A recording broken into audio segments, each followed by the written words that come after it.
We've had seen it building up all the way from bottom down. I mean, cars, people, and everything. Every vantage point that offered a better view of the players was taken, be it from the windows or just Dad's shoulders. Then it was back on the bus as the players made for Camborne, assured of their place in Cornish folklore. Well, after all those celebrations, you have to come down to earth sometime. And for many of the Cornish squad, it was back to the grindstone first thing this morning. John May, one of the famous all-farmer front row, had hungry sheep to tend to on his land at St Merran. Meantime, at New Lynn Fish Market, the flanker Adrian Bick was tackling an altogether fishier challenge. And from fullback to frontline duty for fireman Kevin Thomas. Having just completed his training at Falmouth, today saw his first emergency call to a chimney fire. Well, what a treat for us in the studio tonight. We've got not only the trophy, but 3 chaperones here. Welcome and congratulations, gentlemen. If I can start with Bonzo Johns, who's the chairman of the selectors. A great day.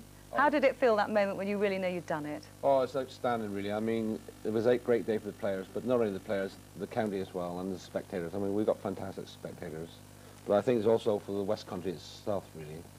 Back on the milk round this morning, were you? I'm afraid so, at 3:30 this morning. Probably took twice as long to go round, didn't it? Well, it did, actually. I had more bottles out with notes and congratulations than I did order extra milk, actually. Of course, a lot of highlights in your own career. Any tinge of regret that you won't actually achieve this during your playing years? You do as your player. I mean, I was lucky enough to play in 2 finals, and I lost both of them, and this is my 2nd final as a committee member, but the thrill is just the same as when the players winning it, because we're actually are a family. The selectors and the players really are a family, and the club side, really. I mean, so we try to involve everybody in the setup. Well, Glyn Williams, vice-captain, stepped into the skipper's shoes at a critical time. How do you cope with that pressure? There wasn't a lot of pressure, other than we were playing for pride. When you put on a Cornish shirt, you play for pride anyway. So we were playing for history, and we were letting ourselves down as well as the crowd, so we decided to try and gap a gear, and we pulled it out. And how important was that Cornish crowd support? It looked tremendous. It was very important. They've supported us for the past 4 years, and when the chips are really down, it does give player encouragement to hear them screaming and shouting. So sure. Yeah. And the coach, Dave.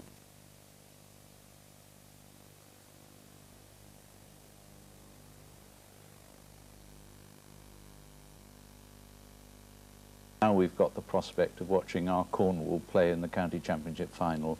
Wonderful. The Cornish support is absolutely overwhelming, but I suppose we do have to inject just a little note of realism, because on paper Yorkshire are the stronger side.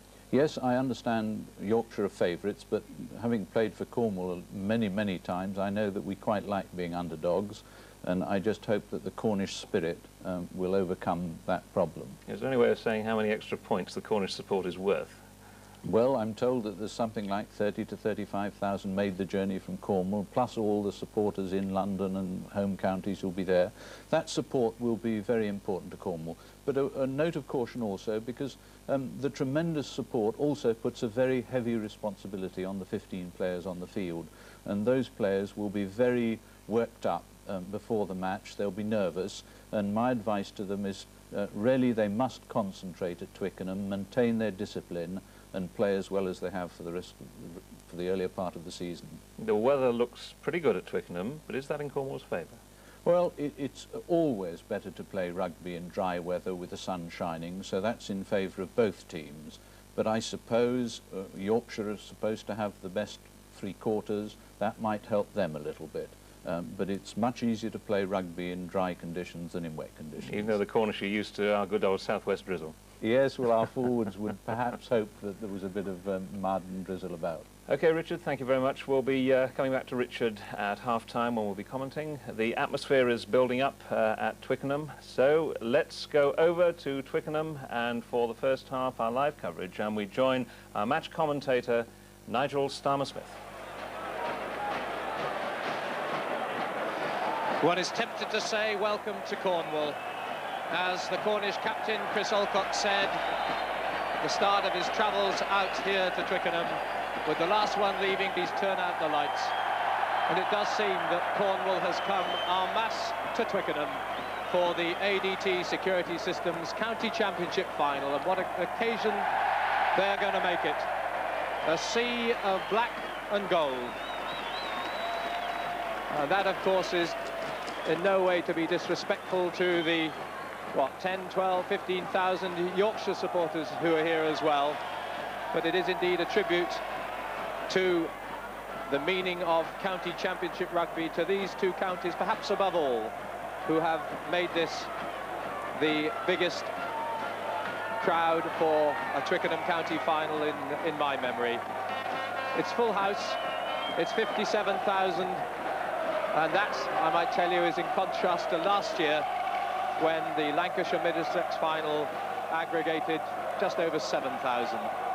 So this is Cornwall's day, certainly in terms of crowd support, but will it be Cornwall's day on the field?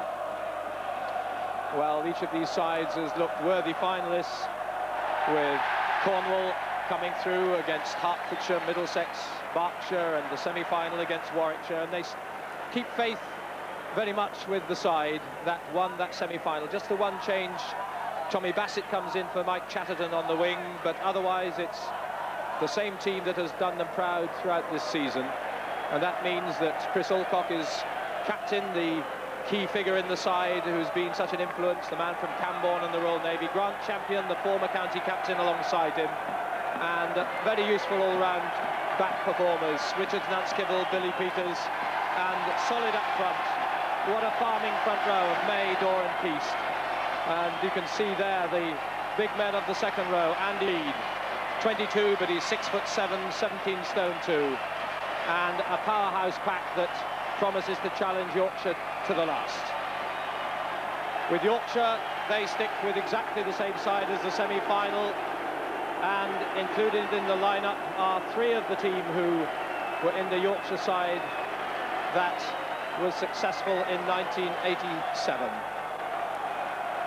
Tipping, Buckton, and of course the captain, Mike Harrison. And of course, to add his tremendous presence to this occasion, to make it a royal occasion indeed, the Duke of Edinburgh, patron of the Cornwall Rugby Union, here as he was indeed for Cornwall's last final appearance 2 years ago.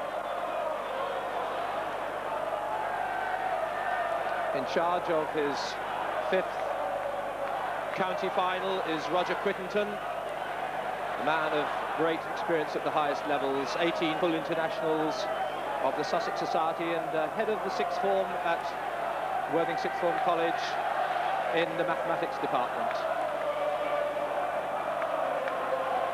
And alongside him will be Fred Howard and Tony Spreadbury as the two teams amidst the, well, it's as great an excited atmosphere as you'd find at any international match here at Twickenham. The black and gold and the proud white jersey with the white rose emblem of Yorkshire. Led by Mike Harrison, the 35-year-old captain, and what service he has given to his county and to England rugby, of course, the former England captain. Finely balanced and perhaps just Yorkshire the favourites.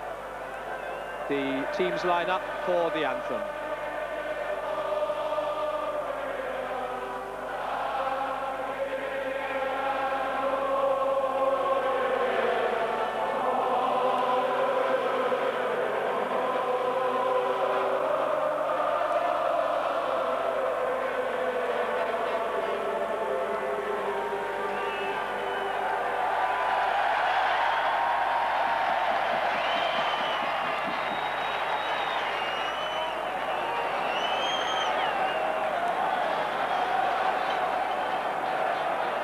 So Cornwall confident and bidding to make amends for the disappointments of a couple of years ago. A side who have only won this title once, and that was back in 1908, when they won and went on to represent Great Britain in the Olympic Games and won the silver medal. Well, they won't have that honour in Barcelona, I'm sure, but nevertheless, what a proud day if they can repeat that victory of 83 years ago. Yorkshire have 12 times been champions, and they indeed won it as recently as 1987 when they beat Middlesex. 4 semi-finals in the 80s, and perhaps marginally favourites today. But they haven't met these two sides in a county final since 1928. And Yorkshire were triumphant that day, 12 points to 8.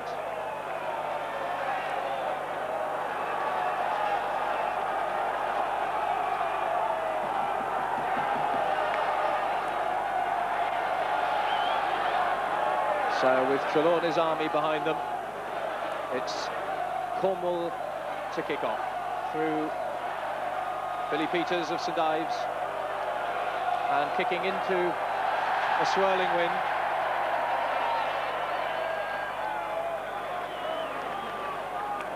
And of course an important element is for players perhaps not used to this kind of excited atmosphere in the arena to settle down and continue with their normal match action. So it's Yorkshire from the 22. Atkinson for Cornwall. The golden black hoops, and the first penalty as Yorkshire rather over-eagerly get over on the wrong side. Ian Carroll, I think, was the man pointed to by Roger Whittington to give Cornwall a first chance. Well, it's a tricky wind that faces Billy Peters, former Cornwall junior captain from St Ives, but an ideal opportunity if he can get it to settle his side.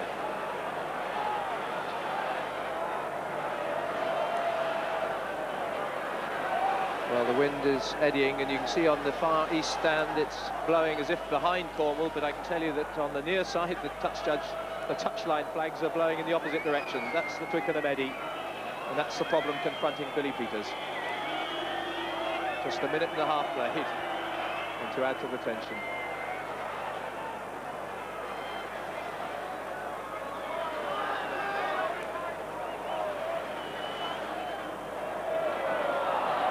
Yet again, and he'll need a holder. Up comes Tony Mead. As in days of yore. No, he doesn't need him. So, third time, will it be lucky? No. It may turn into something of a cross kick. Simon tipping for Yorkshire. And this time it's Cornwall who infringe, and a chance for Yorkshire to settle themselves down. Bill Peters. His opposite number, Steve Townend, not finding touch. Champion, hoists one high, back there is Buckton. Rebounds off him into touch. 18 metres out.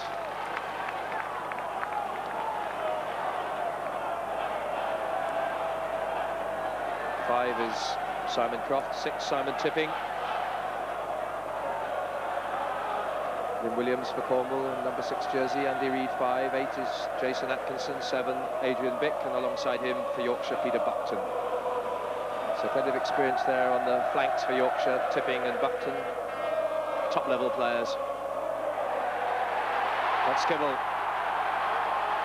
15 metres out, good wedge of support from the Cornwall pack.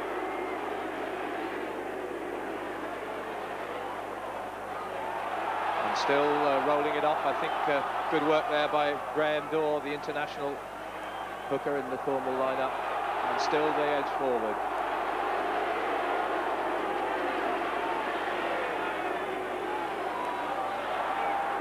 And rolling it round again, within 5 metres now of the Yorkshire line.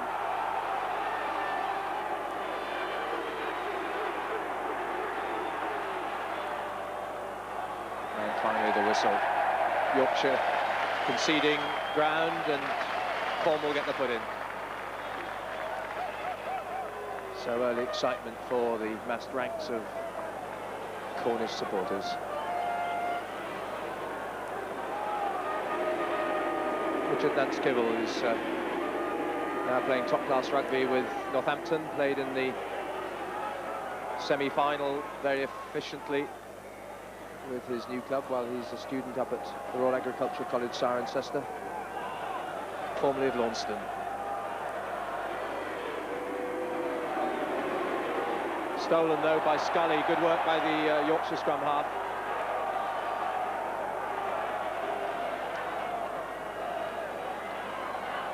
And Dorr is offside.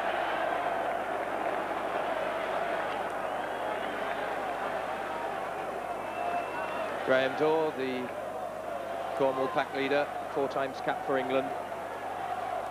Steve Townend.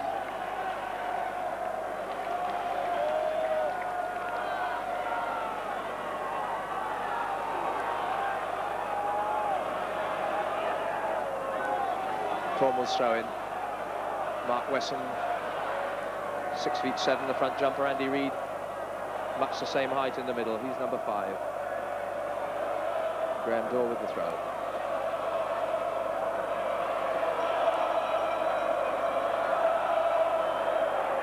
Sean Bainbridge for Yorkshire.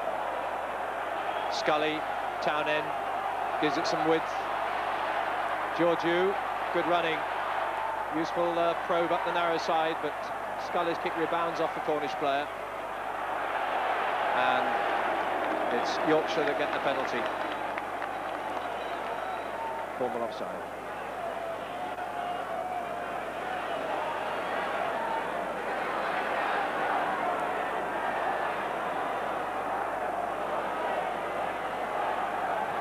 Left foot of Steve Townend. Member of the Wakefield Club, which has done famously well in the league championships the last couple of seasons. And there's that sea of black and gold. And the noise to go with it. Must be deafening for the players, particularly on the lines out call. Hard to transmit the signal. But Dorr at least is used to that.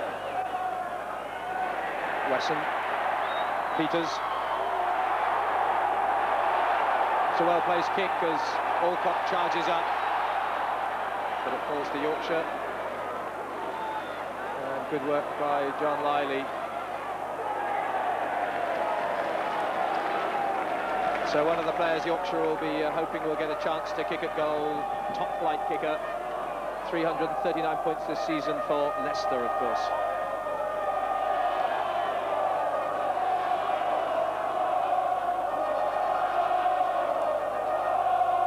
Yorkshire call the first shortened line out. It's down by Ian Carroll. Now it's tipping. Scully. Dummy run. Buckton. Scully again. Townend. That's a workmanlike kick. Very effective.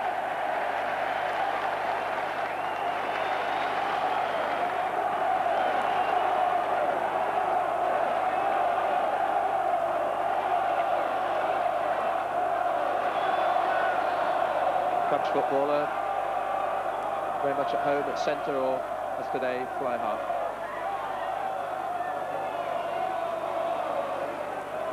So it's virtually the first time Cornwall have been back on their heels in their own 22. Now to Nance Kibble, but untidy ball.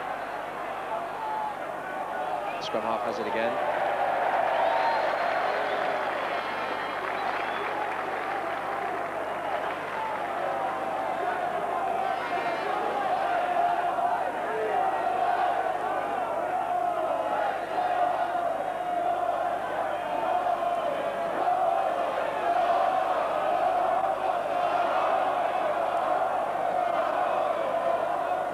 At the back on the 22.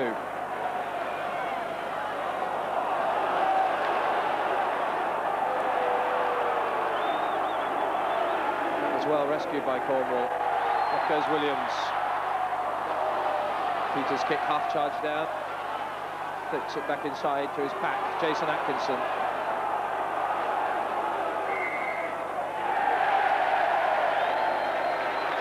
And Yorkshire trying to work it back with the hand in the ruck, so conceding the penalty.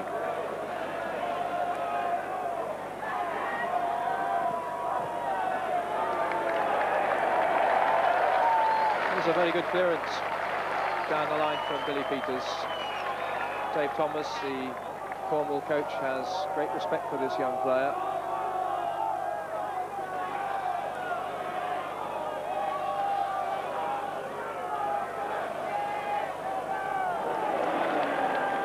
Tipping. You see that headband sticking out for number 6.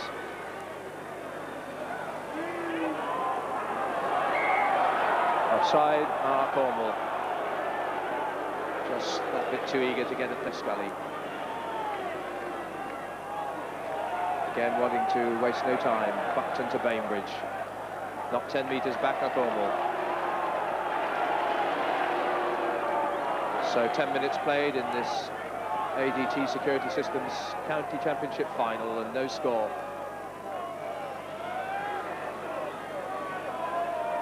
John Liley.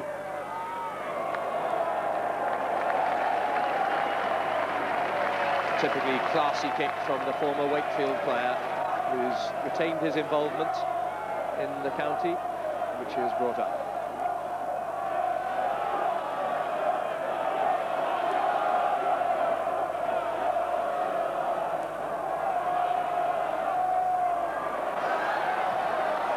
And Skibble. Ericsson Atkins with a bit of time. Off on the counter-attack over the halfway. Johnson is well tackled midfield by Chris Alcott, but it's Ericsson Atkins again. And into touch direct from the kick of Georgiou.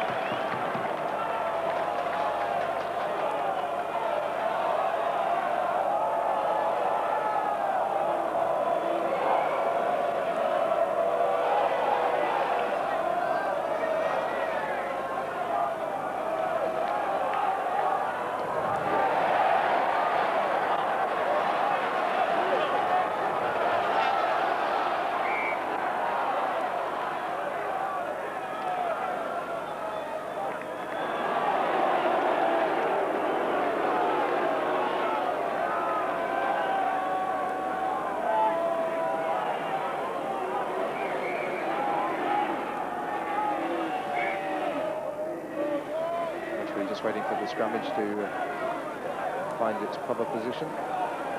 Cornwall have advanced a few metres upfield. Two scrum halves then, Richard Nantskibble, alongside him with the put-in Dave Scully, the Wakefield fireman.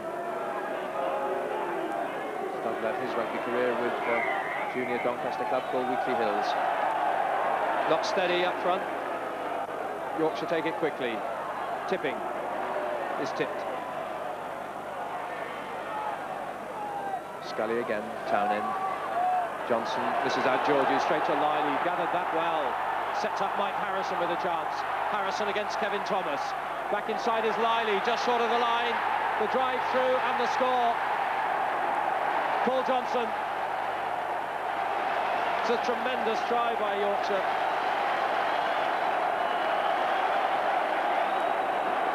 The first time it reached the captain and wing three-quarter, Mike Harrison, he constructed the try. Good feeding, the mismove in the centre, and look how well Liley did to create from that rather loose pass. Then it was Mike Harrison with a chance. Saw his path was checked by Thomas, but see, he gets the one hump pass away inside to John Liley, and his centre, Paul Johnson, is on hand for the first score of the match after 13 minutes. And what a try.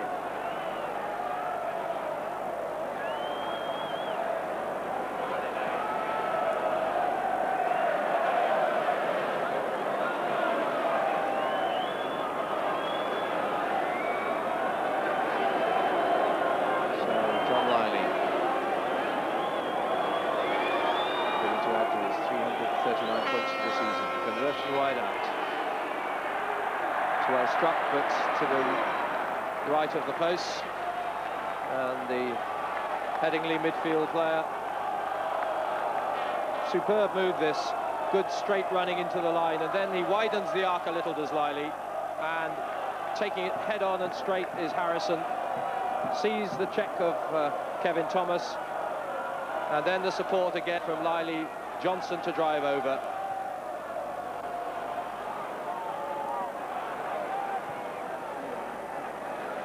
Again, Liley. So, first blood to Yorkshire, 14 minutes played.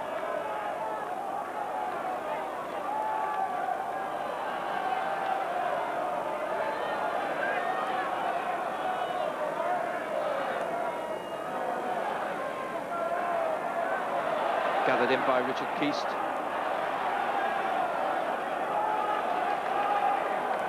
Attention being given to Chris Alcott, the Cornwall skipper, for the moment, but he's back in action now.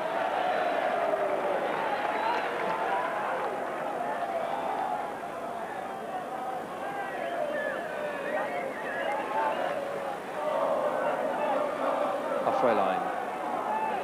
Scully to feed this unsteady scrummage, which is still crabbing around.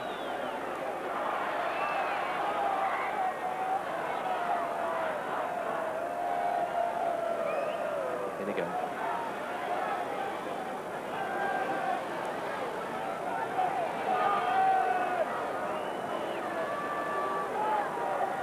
Channeled by Sean Bainbridge. Pops it up to Scully, Townend. Over the head of Tommy Bassett.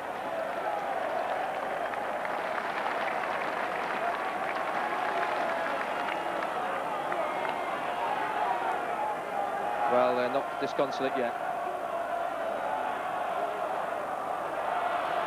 And certainly this side will not be short of total support until the final whistle. As the skies open and the rain falls hard. Don't think that'll worry either of these teams. This makes life a little more difficult, especially handling. Close quarter work then to Glyn Williams of Redruth. But that's lost. And offside. And I think that was Adrian Bick just a little too eager. As the ball came out on the fringes. It will be a penalty to Yorkshire.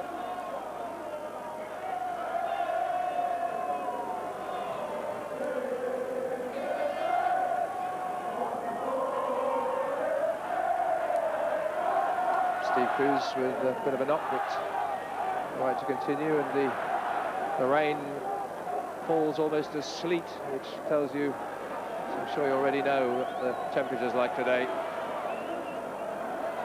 Chill hands, warm hearts on this occasion.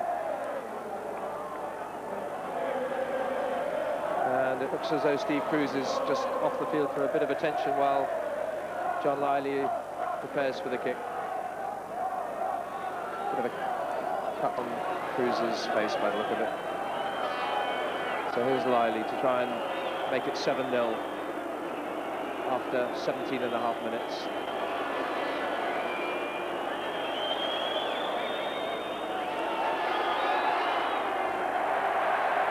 Still wide and stays wide. 4-0 then. Coming up to 18 minutes played in the first half. So Yorkshire will line up for this 22 without their hooker. He's receiving attention in the dressing room. Bainbridge doesn't hold it. Atkins does.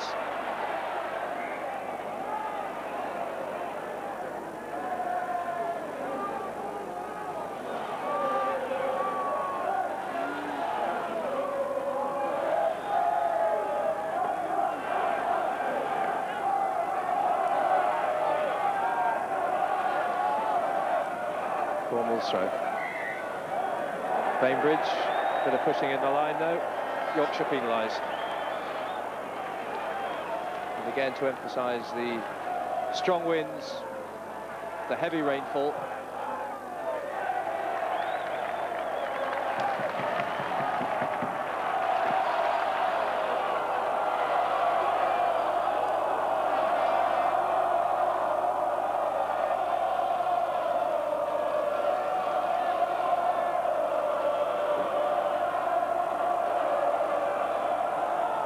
Tied up by Williams. Cornwall have possession. In goes John May, part of this all-farming front row of great repute.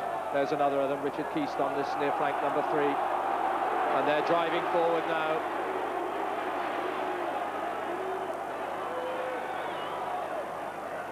It's there for Nanskivell. Lively waits. Charging in is Adrian Bick, mark called and given.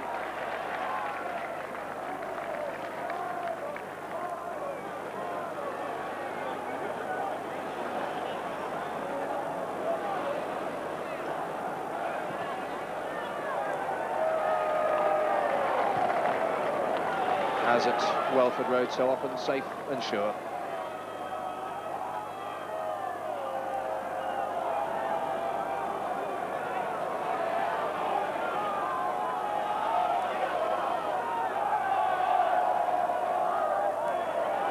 And then And Skibble, Peters, sliced it. Bassett across, but it's bounced to Townend, onto Johnson, and now Harrison again puts in that extra edge of pace up to the 22, inside to Buckton. Scully is there, thrown forward in the pass, and so nearly a try, but not given, of course, from the throw forward. But they've shown this real ability to construct something out of very little, and Cornwall's line nearly breached again. Harrison, well, he may be 35, but he's still got a good edge of pace. Buckton in support, Scully there too, and lost in the tackle. Cornwall on the rack again.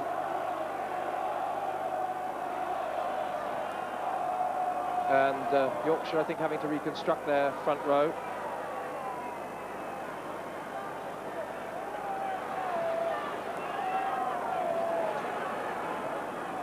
I think Cruz may be back in there. Cornwall possession. And Skibble.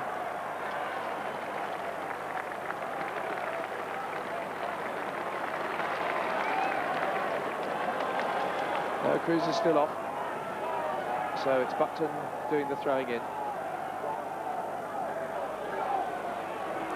So Yorkshire then, a man short up front.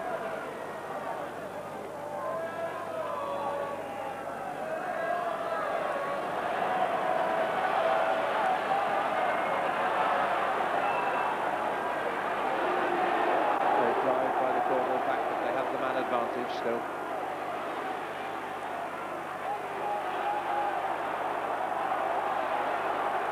And driving themselves out of immediate danger.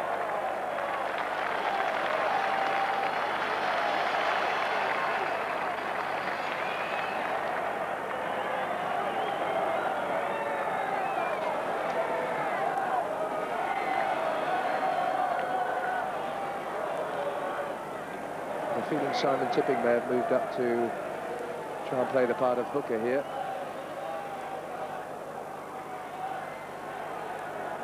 And Skibble, Thomas, trying to run his way out of trouble. Only just beyond the 22 though. And Scully got his hands on it, and half the county of Cornwall at the same time by the look of it. Good clearance.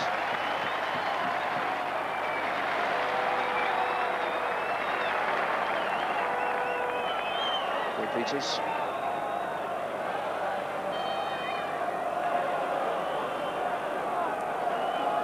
There's Peter Buckton, Liverpool St Helens, Rugby Football Union, Youth Development Officer, doing a good job on Merseyside for the game.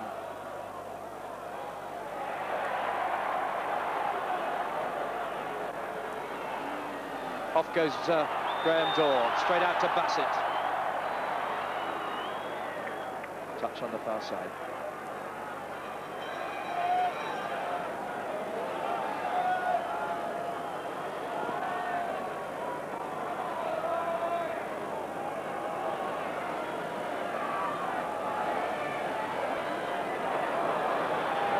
Scully under a lot of pressure. Bassett now. Kevin Thomas.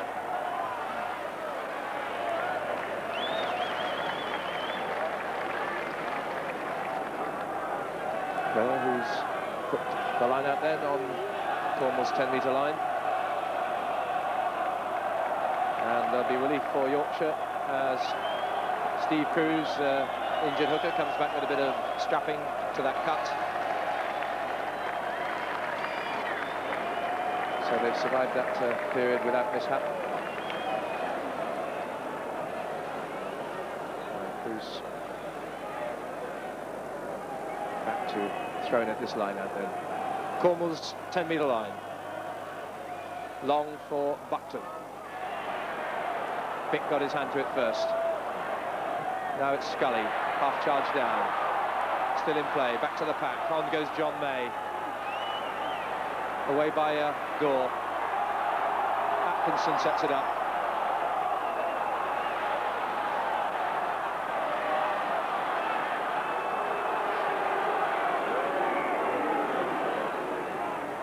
And the referee breaks in before there's any trouble. quick word of warning. Richard Keys certainly brought his foot down rather firmly there in front of referee Roger Quittenton, and he's the one who's been penalised for what could well have been dangerous play. Townend down the line, pins Cornwall back to inside their 22. There's the Red Ruth farmer, who's certainly been making waves and getting through to England senior colours with England B, the forward.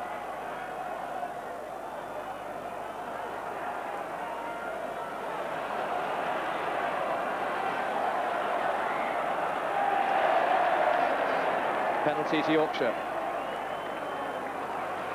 And Cornwall still not quite having settled, and just at times being a little indisciplined, giving away another opportunity now for John Liley.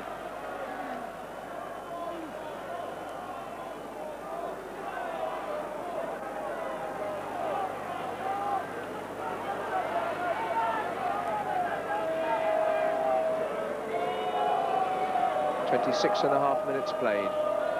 Yorkshire lead with the one score of the match. Fine try by Paul Johnson. And now a chance to make it 7-0.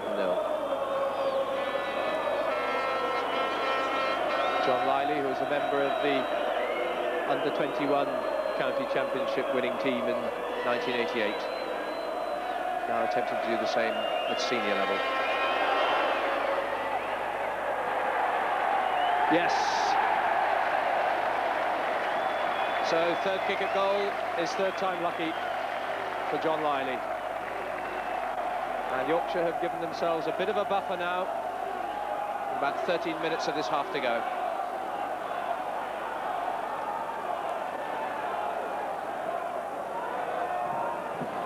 So a little bit of anxiety creeping into Cornish ranks.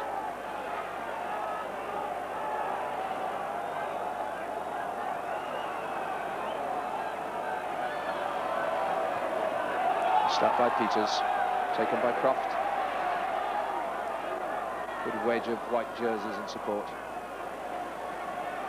Scully, Townend standing deep. Product of a very successful rugby playing school, Silcoats, then the junior club Selby before moving to Wakefield. Steve Townend.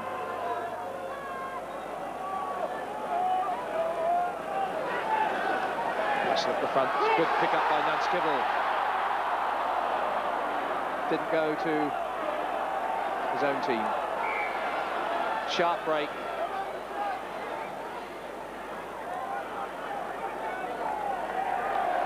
Student at Ford Agricultural College in Cirencester.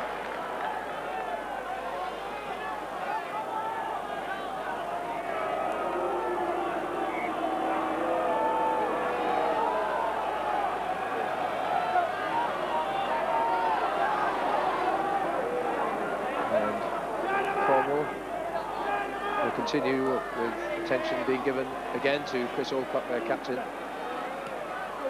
as they break off. Glyn Williams, and Kibble can't hold. Scully can. They're a man short out wide, so Yorkshire do well to stretch it here. Rather loose pass, but it bounces nicely for Harrison. Great cover tackle by Mead.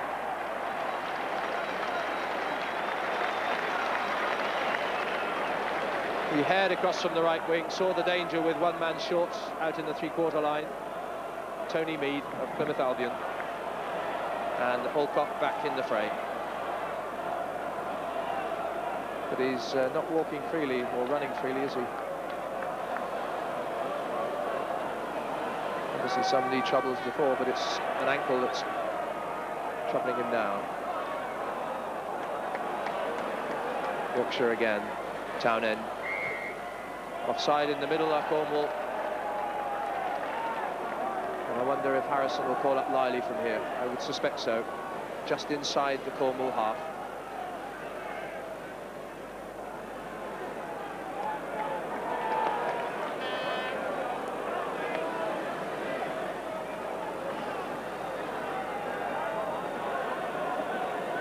So it's head on to the post. That's the distance for John Liley.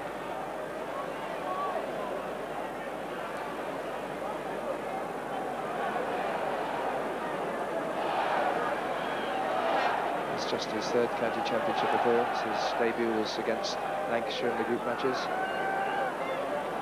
23-year-old from the Leicester club. This to make it 10-0 after half an hour.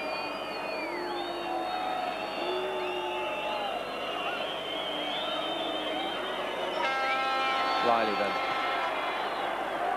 It's close. Just left though of the left-hand upright. And Cornwall heaves a collective sigh of relief.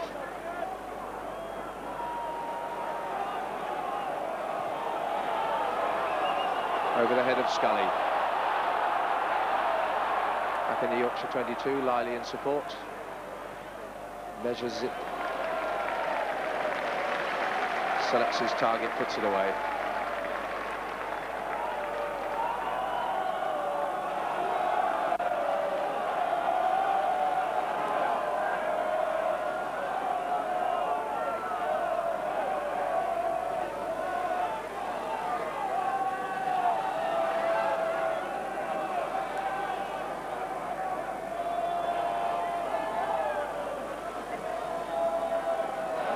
Bainbridge.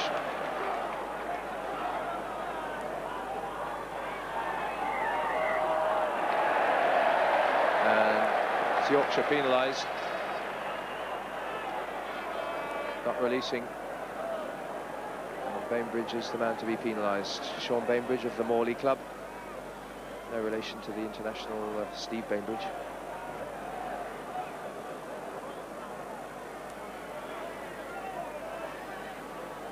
So after the hail and the rain, we've now got clear blue skies and sunshine. This erratic weather. Peters down the line.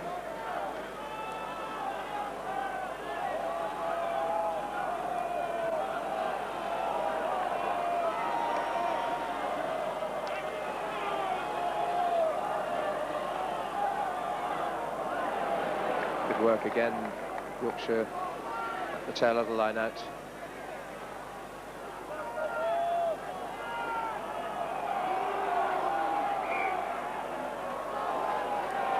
Just as Vick and Williams were set to go off on their own foray, the whistle goes.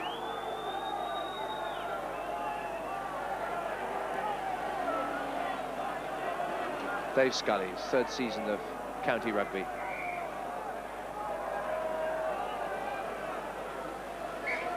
And this occasion, a real tribute to the county championship game. Those who would have written it off and said it's a lame duck, if not a dead duck. 57,000 people and 30 players would disagree.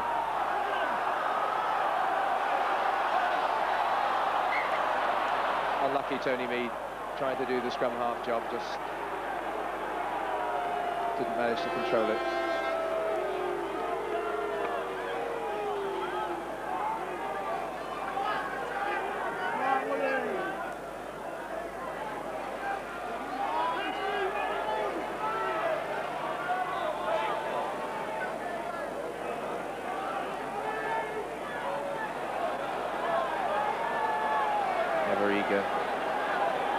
Cornwall flankers.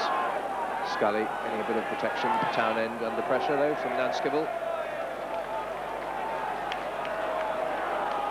There's better control in Yorkshire ranks. The forwards providing cleaner, more regular possession.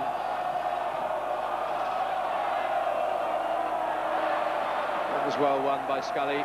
Johnson, the long feed, almost impossible for Harrison. Advantage being played. Bill Peters, can Cornwall make something from here? Bick unable to control it cleanly. Bit of tension, bit of friction. Nothing untoward, but just shows the fever pitch at which these sides are contesting.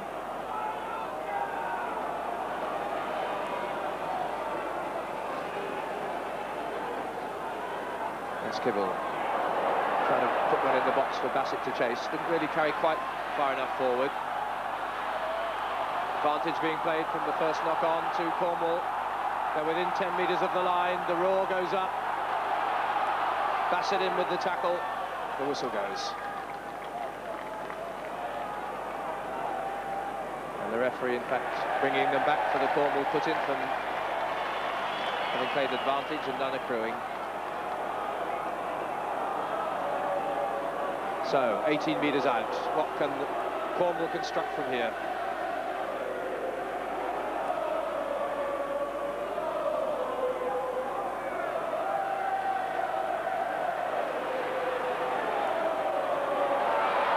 Peters, full back in the line, Thomas. It's a great tackle by Georgiou, crucial tackle by him. Scully now, Georgiou again, slices his kick though. Back goes Peters, hasn't seen Atkins pairing after him.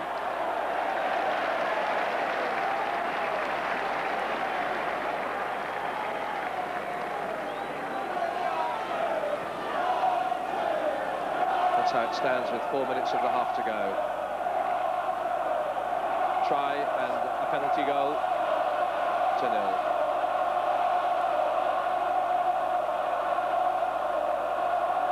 Bainbridge tipping Cornwall pack with fire and fury. This is Graham Dorr, the Bath hooker.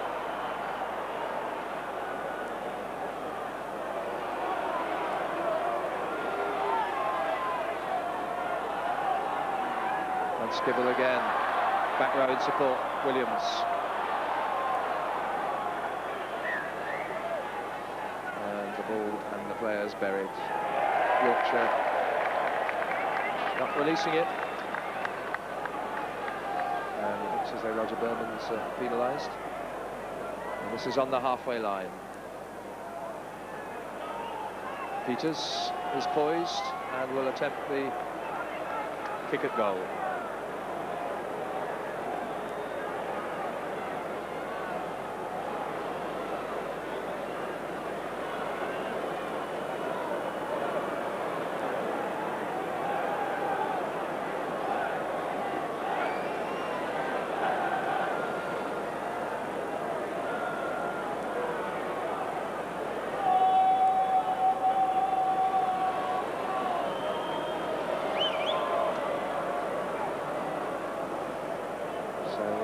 Moment for the 23-year-old in his 14th game for his county.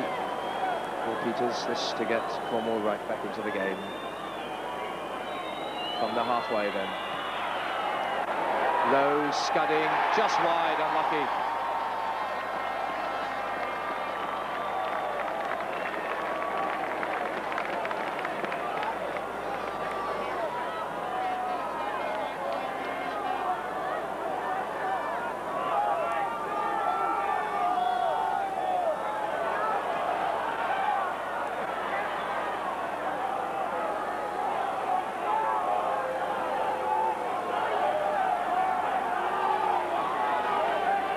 Skibble over the head of Atkins.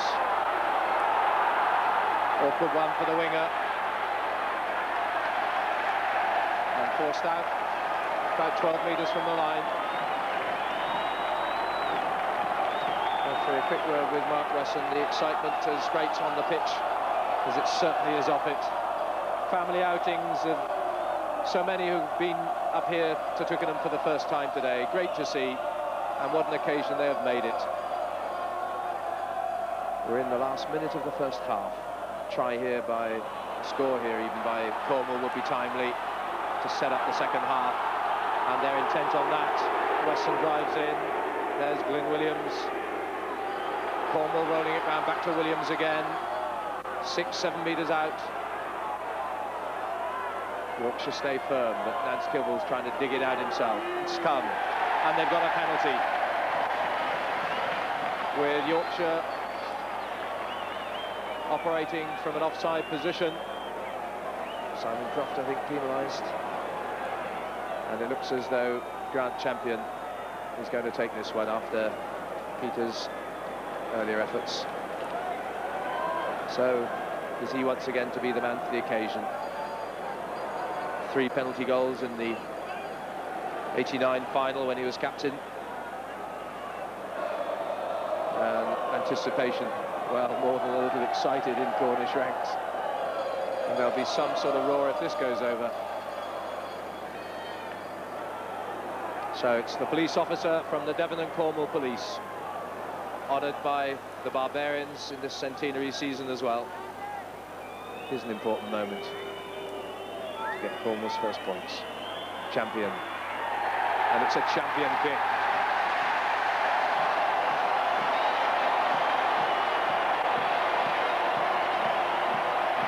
So back within 4 points as we go into injury time at the end of the first half.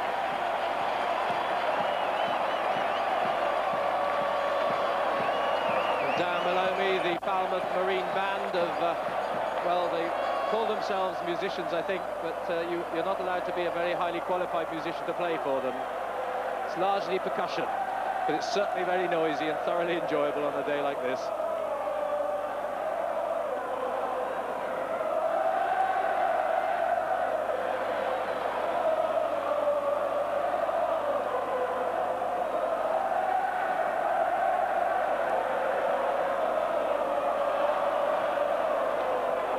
Start by Lively, taken by Wesson, support from Williams.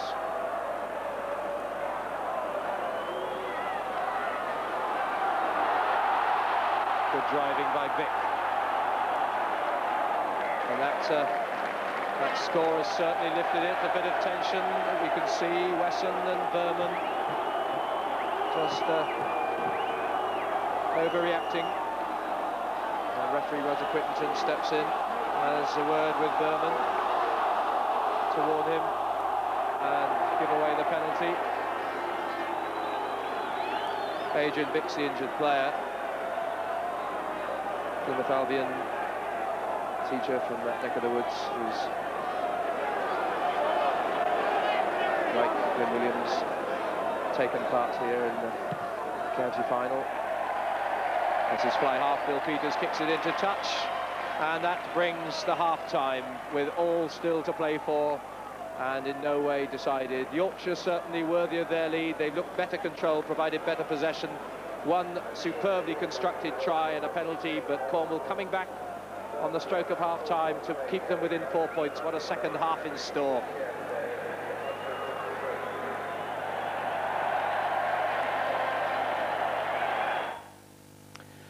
Well, just when we thought that it was a rather grim time for Cornwall, we get back 3 points, and at a psychologically very important time, Richard. Yes, that penalty goal was very important to Cornwall. I'm so pleased Grant Champion kicked it. It's very important that Cornwall scored some points before half-time. I'm not sure about how strong the wind is. It looks to me as though that north wind could be quite a factor in the second half. So I hope that Grant Champion's penalty goal will have helped to put Cornwall back into the game. It's been a very tense first half. It seems to have been very difficult for Cornwall to get any flowing moves going at all. Yes, Cornwall haven't settled very quickly. I said at the beginning it was important that they play with discipline and they concentrate, and they didn't settle to start with, much to the disappointment of Cornish supporters, but all credit to Yorkshire. Yorkshire, as Nigel Starmer-Smith said, have played well. Their backs look very threatening, they look very quick, and there's no doubt about it, Yorkshire deserve to be in the lead at the moment. And the high spot of their first half, their try. Let's have another look at that and see how it came from a mismove in the centre of the field, Richard. Yes, we were told that the Yorkshire three-quarters are very strong, and here you see how good they are. It's a very fine mismove in the centre. John Lively in the line. He runs very strongly. Mike Harrison makes a very good burst down the right wing. He's a very good player. John Lively in support. Good support play by the Yorkshire centre. Oh, marvellous try. We can't complain about that. Let's hope we can score one like that later. Because they're very strong when they get moving. Yes, the Yorkshire backs have looked good. And I think we must say that Cornwall are going to have to play better in the second half if they're to win this match. Who has impressed you from the Cornish side? I was tremendously impressed by Adrian Vick. I think he's had a quite outstanding first half. I think the Cornish forwards have played with a great deal of spirit, but they haven't played with the organisation that Yorkshire have played with as a team. Let's hope Cornwall can now settle, concentrate and get back into the match. Right, a bit of concentration that's needed. Let's now go back to Twickenham because they're about to start on the second half, and we go up to our match commentator, Nigel Starmer-Smith. Welcome back to all those watching live this enthralling contest, which I'm sure has you riveted to your television. It's Yorkshire to start the second half.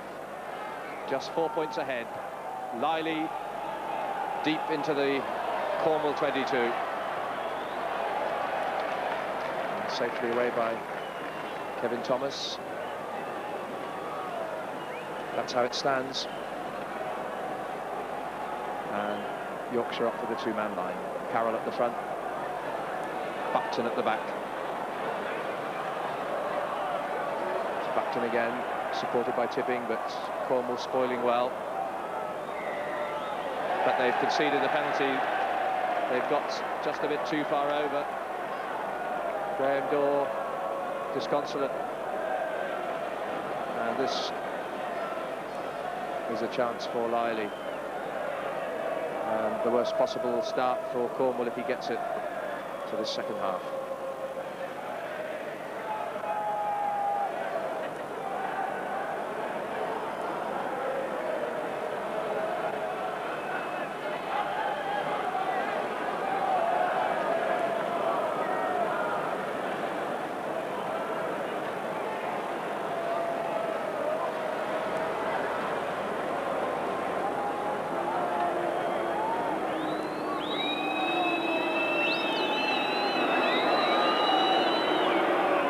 From the 22 then, John Liley.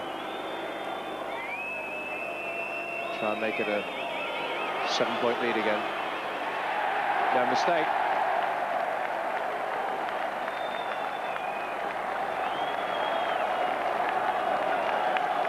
So not even 2 minutes played of the second half.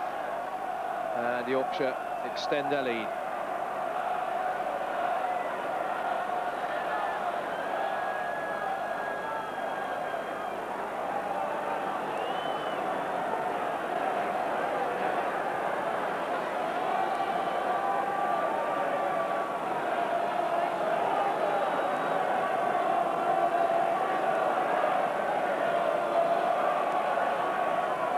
So injury worries as well for Chris Alcock, the Cornwall captain, to add to the 7-point deficit. And Scully attacking.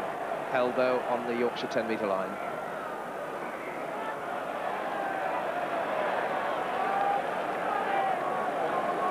But it's Cornwall who are conceding the penalty kicks.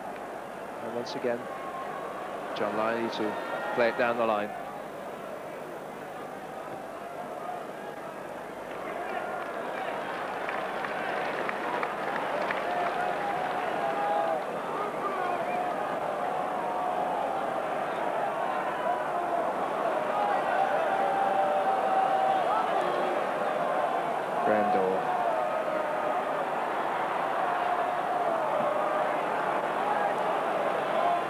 Kibble,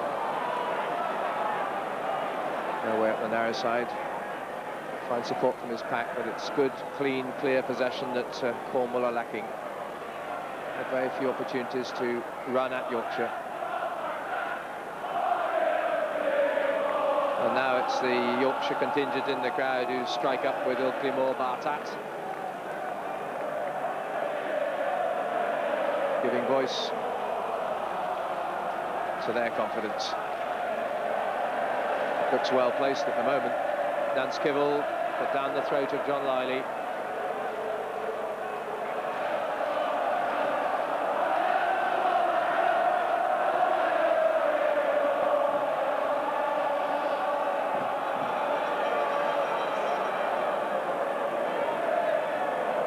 Fred Howard looks on as Graham Dorr throws just inside the Cornwall half. Good leap by Andy Reid, the 22-year-old, another 6'7" man, supported now by Wesson, also of that height. And a penalty to Cornwall this time. They're getting a bit bogged down up front.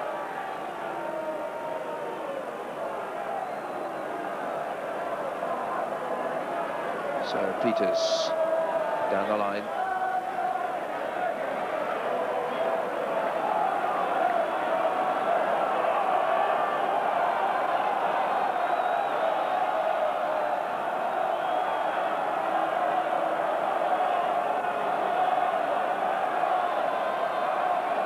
So the white jerseys of the first ever county champions back in 1889, Yorkshire.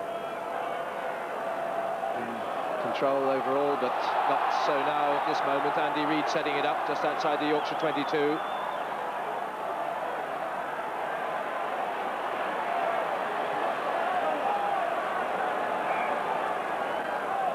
Unsurpassed intensity of efforts from these players. It's characterised the county seasons of each of them, and most importantly, in the words of Mike Harrison, has proved such an enjoyable rugby to play. Off goes Atkinson. Back it comes. Peters with a chance to run it, but there's tight marking coming from Yorkshire, hemming them in. John May, the prop, up to the Yorkshire 22. Should be available. Nance Kibble on the narrow side. Williams just out of the reach of Thomas.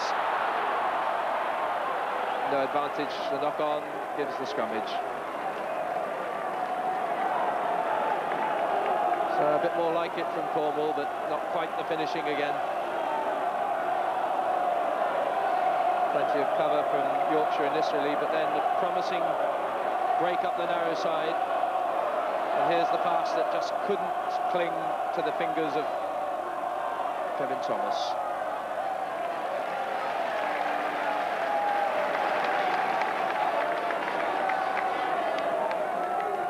Sean Pate of Dave Scully.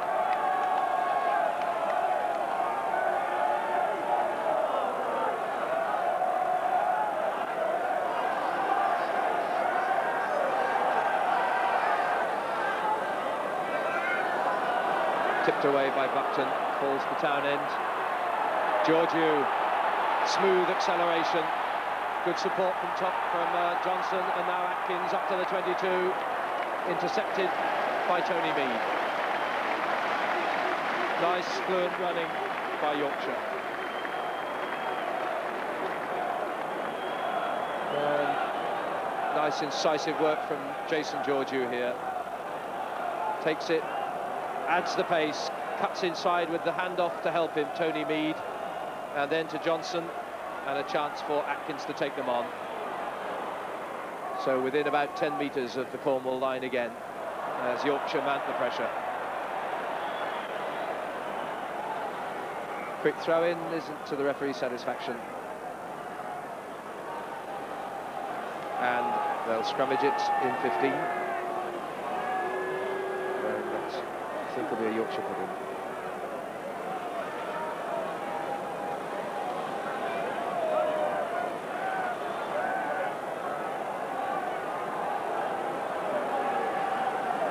Ian Carroll of Otley alongside Simon Croft of Harrogate in the second row on the Yorkshire put in.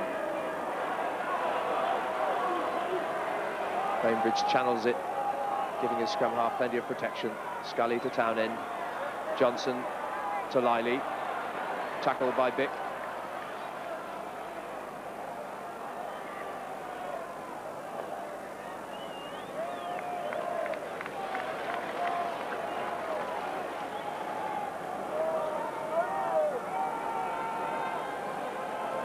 So Cornwall need all their pride and passion now to lift them. They trailed by 7 points. About 9 minutes gone in the second half. Thomas sliced it a bit.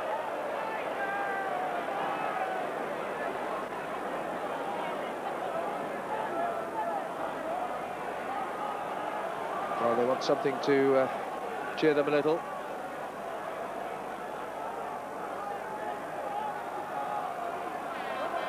It's Yorkshire again on the attack.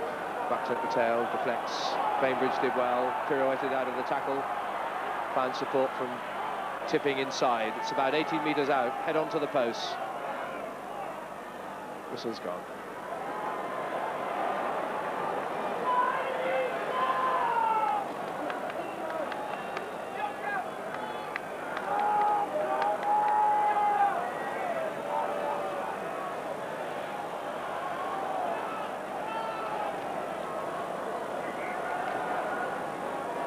So danger looms here for Cornwall. scrummage. 18 metres out. Townend poised just to the left, but back row set it up to Scully. Townend now running from deep. Never made the gain line. Bainbridge in support.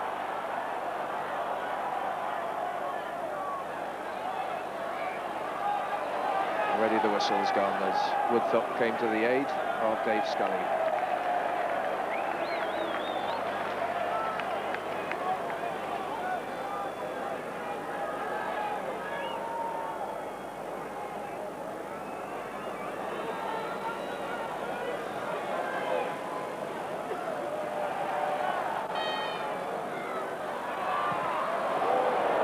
Peters having to hurry away. Cornwall must be worried as one looks across at the fitness of their captain, Chris Alcock, who's really limping badly. You can perhaps just see at the back there in the midfield. The former, current Royal Navy captain, as he has been for the last 5 years. Key figure, not able to operate at 100%. Tipping comes round the front, cancelled out.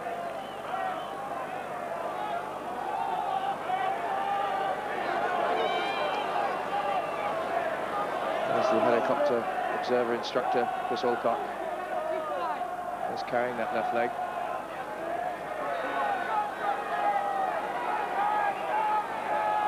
Yorkshire still on the Cornwall 22, down from Bainbridge, tipping again, back to Croft.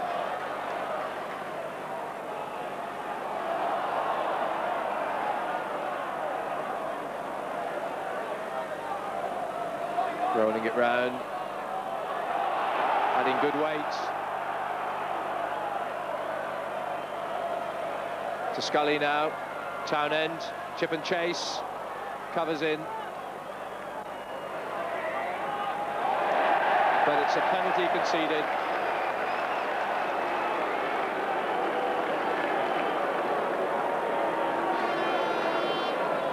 And the pressure beginning to tell. Yorkshire camping down in Cornwall territory, and Liley poised to add to the pain, but he's taken a quick tap penalty because there's a clear overlap to Scully. That's good thinking. As Cornwall waited for the kick at goal, Yorkshire didn't indicate that they were going to do so. It had just been assumed, and the try stands, and remarkably good quick thinking between Liley and Scully. So, as Liley walked as if to make the kick, the ball was taken as a tap penalty by Liley. Scully had gone with him. There was only one man looking the right way in defence. The rest were back as if to wait for the kick at goal. And Scully scampered over. And that's 14 points to 3. And that's a lot of points to claw back.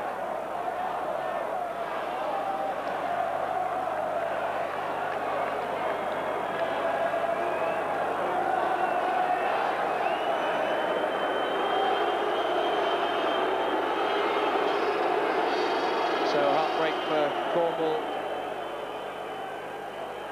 and the hordes of supporters. Liley from the touchline, extraordinary conversion, but it's 2 points and it's 16-3 and Yorkshire stretch away. Scully for the moment of triumph.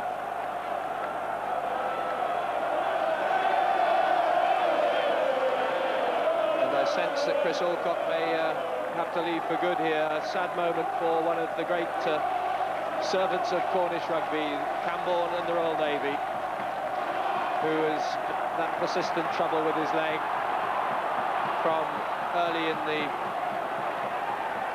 first half. And so it'll be Mark Chatterton to come on to replace him. Mark Chatterton, who returned not long ago to rejoin the Exeter club, having been a schoolmaster in Oxfordshire at Bolesford Prep School. but he still waits to be called on. But the ADT County Final looking very much as though it's Yorkshire set to add to their 12 previous championship titles. But there's still 25 minutes to go. And Cornwall have a kick in front of the post. So on goes Mark Chatterton, originally of the Falmouth club, now with Exeter. So he takes over from Chris Alcock. And Champion has a chance to lift Cornish spirits with this kick.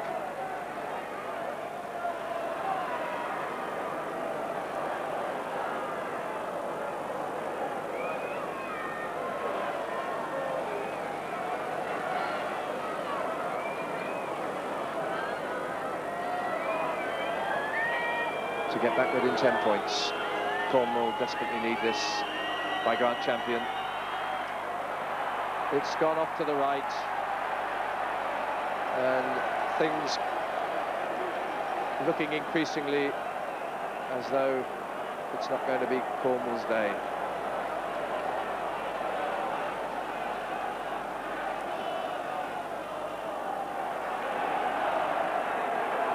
Good work by Andy Reid, brave catch.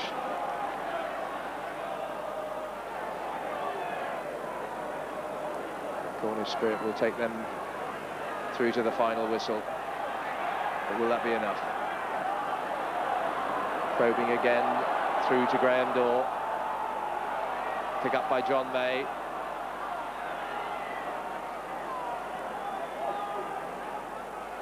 That's Kibble. On to Atkinson, Williams upended. Terrific play by this Yorkshire back row. We've snuffed Cornwall out in the close quarter attacks around the fringes of the scrum and set piece.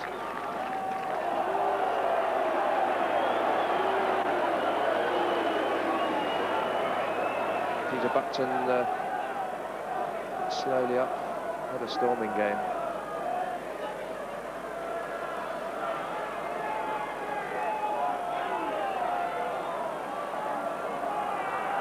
Peters, this move in the centre just isn't sticking today.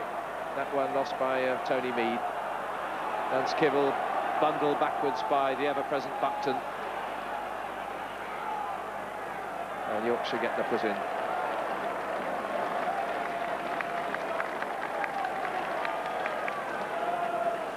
Well, not giving up hope yet, and rightly so. Still about 22 minutes to play. Cornwall, though, trailing by 13 points.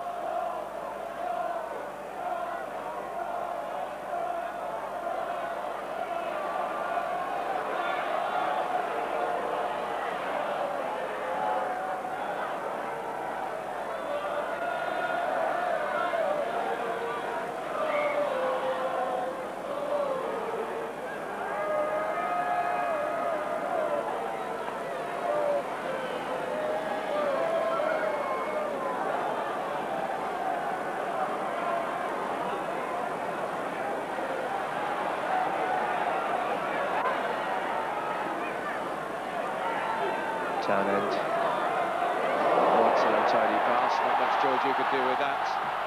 And it falls well for Tommy Bassett. Tackled by Harrison. Out of play. So something to lift the crowd.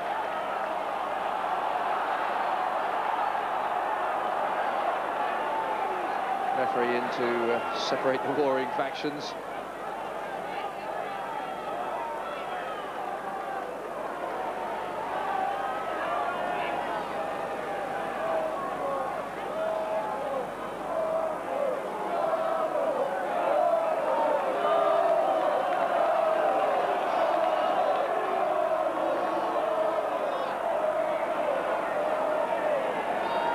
Scrummage still slewing about.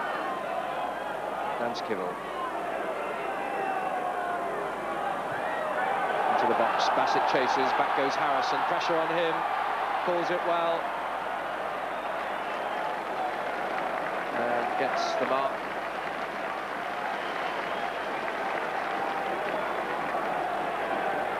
So experience when tested under pressure, coming from 15 full international appearances, the former England captain, led England in the '87 World Cup. And if they win today, well, I think it'll be a good day to go into Barnsley, where he's a bank manager, and ask for a loan. Monday, that is. But they've not won yet. It's 16-3 though. And we're into the last quarter of the match. And Skibble, Vic on the rampage. And Skibble again, well set away by Williams. Back inside, nice swerve by Tommy Bassett. Up to the 22, bit more like it now from Cornwall. And the pack in support. It's Yorkshire on the retreat, and there's still a wedge driving on. Penalty, I thought so, as Yorkshire came in from the wrong side. And Cornwall lift their game and their effort. But they need points now. It looks like they're going for the try with the tap penalty.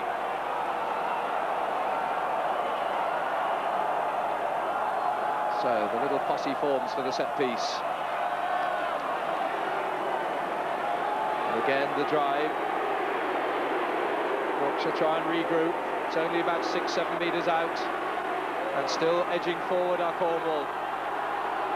The whole of the county behind them. And still they're there. This could be the score. It looks as though Atkinson's just got to get it down. Almost mayhem on the Yorkshire line. And the referee in to break them up and give the 5-metre scrummage. Well, that was a tremendous spirited surge by Cornwall.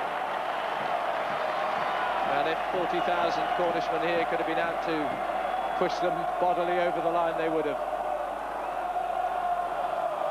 They'll wait, though, with Graham Dorr in the wars.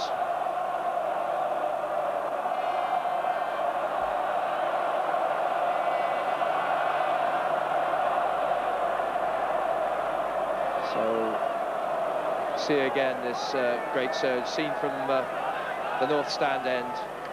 Yorkshire on the receiving end and putting every man in to try and hold them out. They succeeded just. And you can see there, I think Atkinson was in possession. Couldn't make a clear touchdown.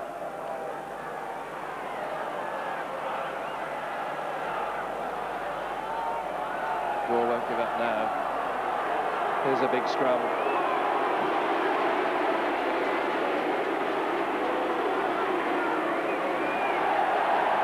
Strike is secure, but Yorkshire are pushing well.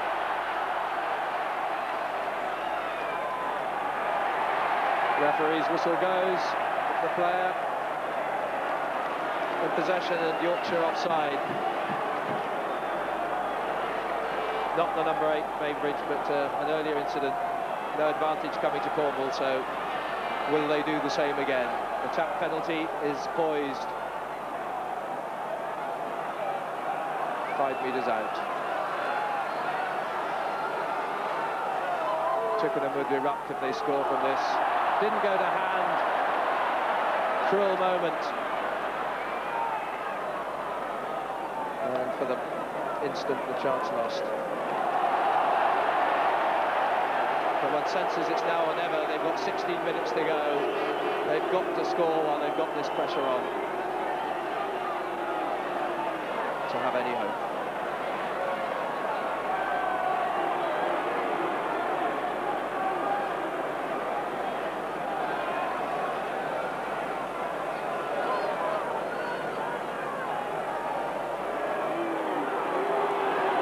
Double run by Skibble. Atkinson waits. It's out now. Inside to the number 8. He's just a couple of metres short. But Cornwall have possession again. They drive to the line. And on the far side, yes, it's scored. It's given. It's given.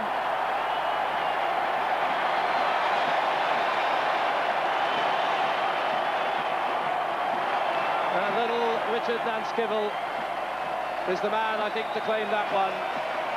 The attention of the Yorkshire defenders was with the main posse of players, but it seemed to break off to this near side. It was after the surge first by Atkinson. Then watch how it develops. As Yorkshire a bit slow to go back. Presume the danger's over, but the scrum half knew that it was not. And forced his way down. Champions conversion. What a final quarter of an hour now. 16 points to 9. Cornwall are not yet dead. Buckton at the tail to Tipping. Great partnership on the flanks for Yorkshire.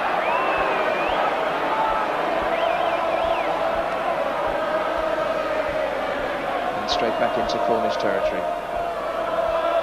Going forward, they get the put in.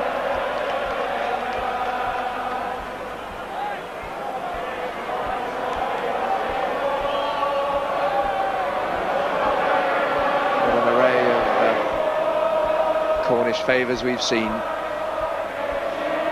Cows and I think the chuff bird, top hats, kilts, all manner and colourful array has made this an occasion indeed. But it's Yorkshire still in the driving seat, but Townend's kick charged down by Peters, looks for support. Out again. Williams, champion. That's a useful kick.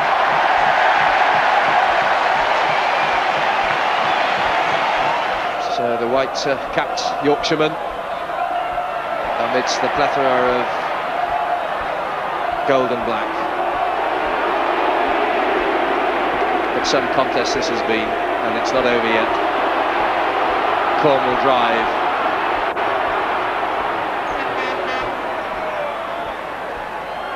Dorr has it, slips it to Nance Kivell.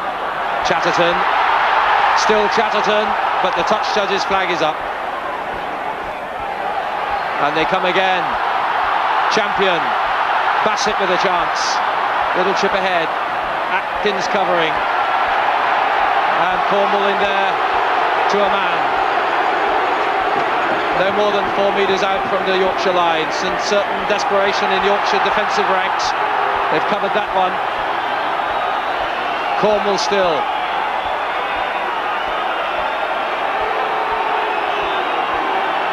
Nance Kivell trying to pull it out himself. Waits for the moment, has possession. The challenge by Reid to the line. Referee Quickenton is inside to look. But no try yet awarded. A touch flag I hadn't seen, nor indeed the referee or the players. A touch flag is raised on the far side, so it might all have been for naught in any event.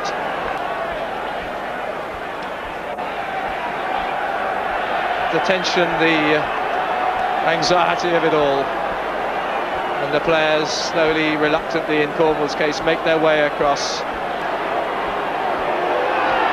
Cornwall launch themselves in the set piece, but the strike is secure, but it's a penalty.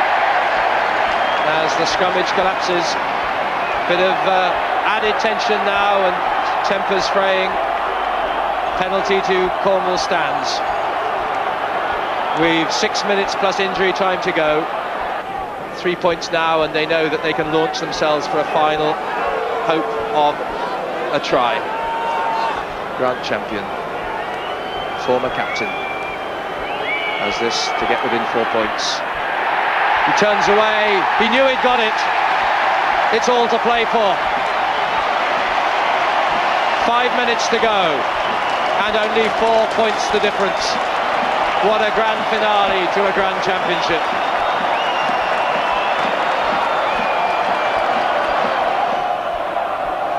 That farming triumvirate that served Cornwall so well in the front row union last 3 seasons. Penalty to Cornwall. As Yorkshire lose their discipline a little. Nance Kivell runs it, finds Chatterton. The burst from him. Maybe too far as Liley kicks it away. Some can hardly dare look, I guess. Nail-biting time with a minute to go. It's 5 metres out, this scrum. It's Cornwall who got the strike. Nance Kibble poised. Goes himself, breaks through, he's over! The scrum half's done it! Undiluted joy. And Nance Kibble's second try has pulled the game out of the fire. At 16-3, you'd have said they were dead and gone. Now they have a kick to win it from Nance Kibble's sparkling little break, as for once the Yorkshire defence was found wanting, as the gap opened up and sent the proud county of Cornwall into seventh heaven. And Champion has a kick, perhaps to win it, as we move exactly to 40 minutes. What a moment for the policeman, Grant Champion. This to take the lead at 18-16. Champion kicks, but it's wide of the posts as we move into injury time. Well, what a finale. 16 points all, as referee Quittenton looks at his watch. Champion, well, he had the chance perhaps to win it then, but who can blame him? He got mighty close. But it's 16 all, and we're set for extra time. The ball in touch, and the end of the match of the two halves is called, I believe. Teams will now change and play 10 minutes each way of extra time, and if that does not produce a conclusion, then it comes down to the tries for and against, and then the conversions of those tries if that doesn't produce a result.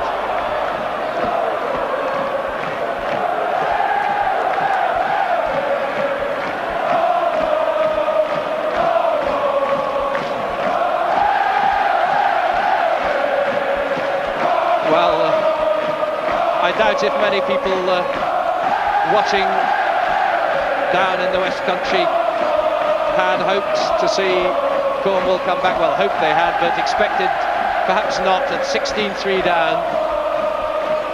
But there is no doubting the spirit, the pride, the passion.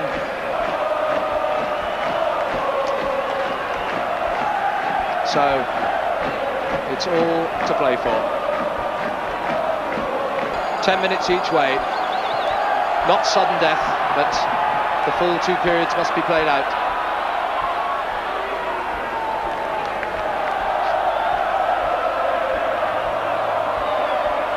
Berman working it.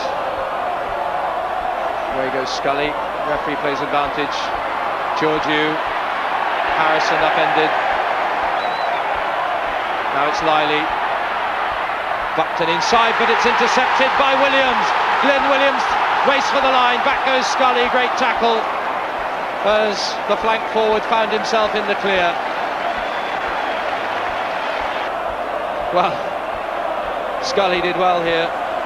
Had that edge of pace on the flanker, whose legs must have given out. Mike Harrison is being attended to as play continues. Cornwall possession. Peters. Yorkshire a man out of action. Champion sets it up. 18 metres out. Cornwall with a wedge. And that pack's begun to come into its own in the loose play. They've won a penalty as Yorkshire join it from the wrong side. So Champion, who was captain in the losing county final of 1989, captain in the semi-final in 87, and playing his 51st county championship game today, has this to give Cornwall the lead for the first time in the match since it started. But it's wide.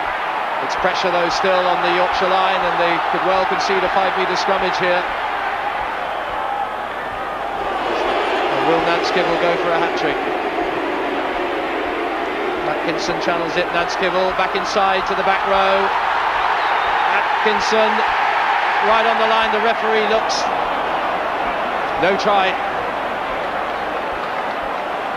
As Yorkshire keep him out to a second chance.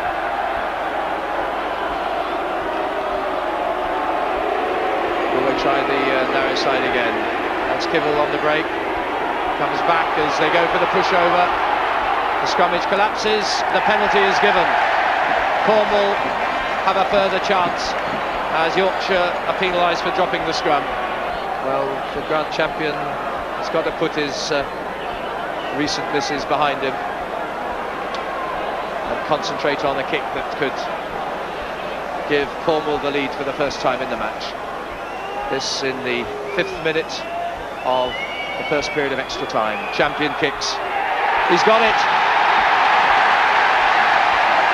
Black and gold in a wave round the Twickenham Stadium.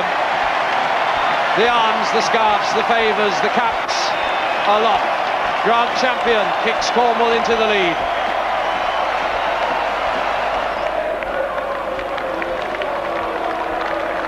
Nanskibble, key influence. Awkward one for Liley.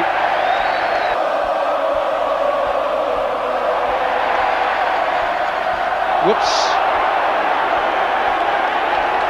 Dangerous and unnecessary. Quickly taken by John May, and Cornwall on the crest of a wave as Williams goes up to the Yorkshire 22.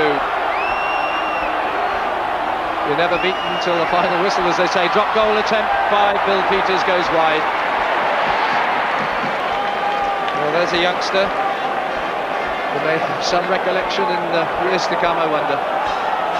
But he can say, I was there.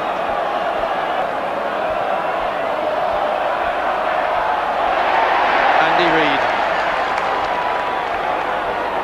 What commitment. Nanskibble. Atkins underneath it. Challenged and grounded by Chatterton. No more than 6 metres out. And Cornwall's put into the scrum. And somehow one senses the initiative has swung round very significantly here. And you remember that period of the game when the crowd had gone fairly quiet in the Cornish ranks anyway. And now voice to a man, and Cornwall drive to the line. Nanskibble going for the hat-trick, held this time, but no more than a couple of metres out. Cornwall still go, can they ground it? Referee Quickenton's there to look, and has given the try. The try awarded. And I sense it's John May. Up he gets with ball in hand. And some of the crowd just, it's in fact the winger, Tommy Bassett, has come across. Bassett was the man. I thought it was a 1, but it was an 11. And the winger was in there. And the referee couldn't have been closer to see it. And Cornwall go. And that's a look of triumph and delight. 23 points to 16 with what, 10 minutes played of this first period. And now it's champion to try and increase the lead. Already 7 points, but he's wide. But as the first period of extra time goes to an end, it's 10 minutes to play, and Bassett, the toothless grin of triumph for the man who's played for Cornwall since 1978, and the referee couldn't have been closer. So they now have the luxury of a 7-point lead that Yorkshire had enjoyed for so long. A 7-point lead that was not enough. Will it now be enough for Cornwall?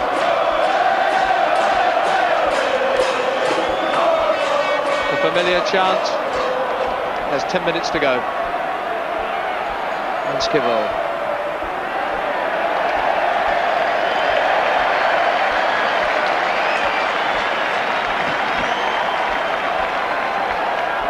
of those who've come through in this season's championship in this inexperienced county pack, but what a great performance they've given. Finally, though, seemingly to run a bit out of steam or be overcome by Cornish zest in the last quarter of the match. Champion Liley. Those tries are required. Johnson, Georgiou, in goes Bassett. And the Cornish scavengers are there. Off goes Atkinson. Again, the efforts of Simon Tipping superb. But it's Cornwall that have the extra steam. And they come again. There could be an overlap here. Glyn Williams just slipped his footing as he went. He could have been in. But they come again. It's Atkinson now. It's all Cornwall. They're 5 metres out. Peters to the line. Try given.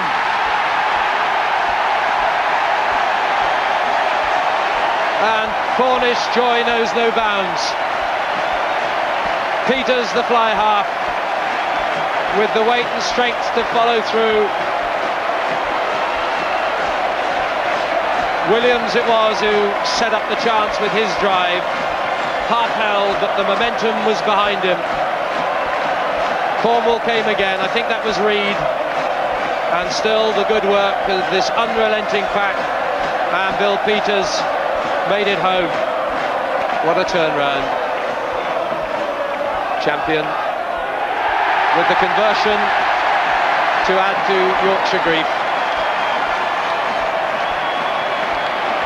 Scully to Tipping. Cornwall's 22. Scully again.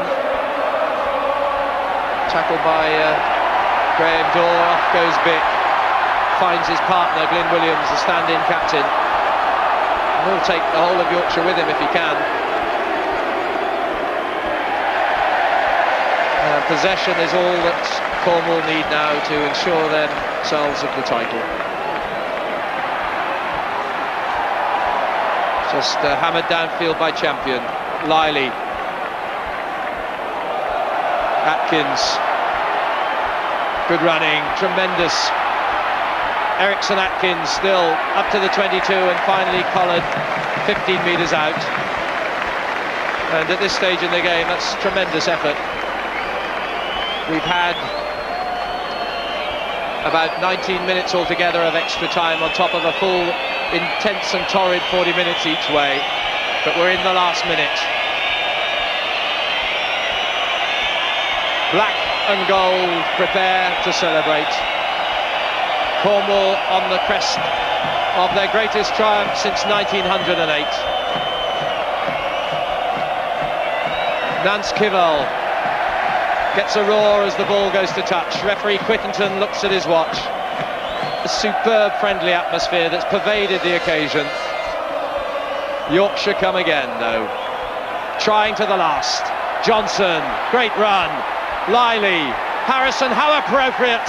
Mike Harrison, consolation though it may be. A classic of its kind, a superb run by the earlier try scorer Paul Johnson to make the break. Liley the link, and Mike Harrison to round it off. So I think this will be the last kick of the game to bring them within 7 points, the highest scoring in the history of the competition. Well, it's been that day for Yorkshire as it goes off the post, but the glory and the triumph is Cornwall's, and there's no stopping the tidal wave of black and gold now as they envelop their heroes, as they've come through to win the ADT County Championship final. Cornwall, the 1991 champions. For only the second time they take the title in their history. Down below, the unrelenting boom of the Falmouth Marine Band. Swarms of gold and black hues await the ultimate moment of triumph, and how good to see Chris Alcock, the unlucky man who had to leave the field injured, lead them up the stairway. for the moment of presentation at the end of a festival day that will be long remembered, especially for all those who witnessed the match today. Cornwall, the ADT Security Systems champions of 1991. And what a sport, what a day for Cornwall.